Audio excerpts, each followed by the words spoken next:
আসসালামু আলাইকুম প্রিয় শিক্ষার্থীরা, উদ্দীপনা প্রাইভেট সেন্টারের পক্ষ থেকে তোমাদের নতুন আরও একটা ভিডিওতে তোমাদের স্বাগতম।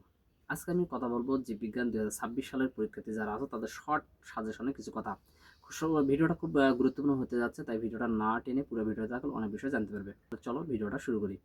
পুরো ভিডিওটা দেখো, তাহলে অনেক বিষয় জানতে পারবো। আমরা দ্বিতীয় অধ্যায় হিসেবে খুব ইম্পর্টেন্ট হিসেবে মাইটোকন্ড্রিয়া এবং নিউক্লিয়াসটা খুব ভালো করে দেখবো। অতিরিক্ত হিসাবে এই অধ্যায় থেকে আরও দেখবে ক্লোরোপ্লাস্ট টিস্যু, বিশেষ করে উদ্ভিদ টিস্যু ও প্রাণীটা দেখতে হবে, এবং দেখবো হচ্ছে প্লাস্টিড। বোর্ডের সৃজনশীল হিসেবে তোমরা দেখবে ঢাকা চট্টগ্রাম বোর্ড 2025 এবং সেই সাথে রাজশাহী কুমিল্লা ও যশোর বোর্ড 2023 এবং 24 সালে প্রশ্নগুলো ভালোভাবে একটু দেখবে। চলে যাবো আর একটা গুরুত্বপূর্ণ অধ্যায়, তৃতীয় অধ্যায় হিসেবে মাইটোসিস কোষ বিভাজন বা পর্যায়সমূহটা দেখবে, এবং সেই সাথে জীবনের ধারাবাহিকতা রক্ষায় কোষ বিভাজনের অবদান, এই দুটো তোমাদের মোস্ট ইম্পর্টেন্ট, খুব ভালো করে দেখতে হবে। অতিরিক্ত হিসেবে জনন কোষ উৎপাদনে মিয়োসিসের তাৎপর্য এবং মাইটোসিস কোষ বিভাজনের গুরুত্বটা দেখে নাও। বোর্ডের সৃজনশীল হিসেবে দেখবে ঢাকা ময়মনসিংহ বোর্ড 2020 এবং সেই সাথে কুমিল্লা যশোর ও সিলেট বোর্ড 2024 সাল। 13 অধ্যায়ের হচ্ছে আমরা খাদ্য শৃঙ্খল এবং পুকুরের বাস্তুতন্ত্রটা ভালো করে দেখব। অতিরিক্ত হিসেবে খাদ্য শিকলটা দেখবে।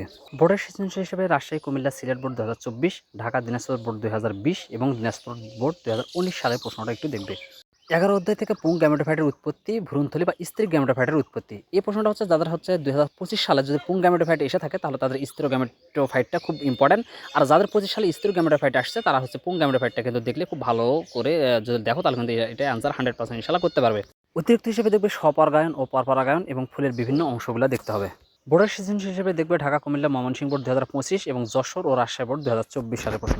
সবগুলো অধ্যায় থেকে কিন্তু প্রশ্ন একটা করে থাকবে, শুধু দ্বিতীয় অধ্যায় থেকে দুইটা সৃজনশীল হবে।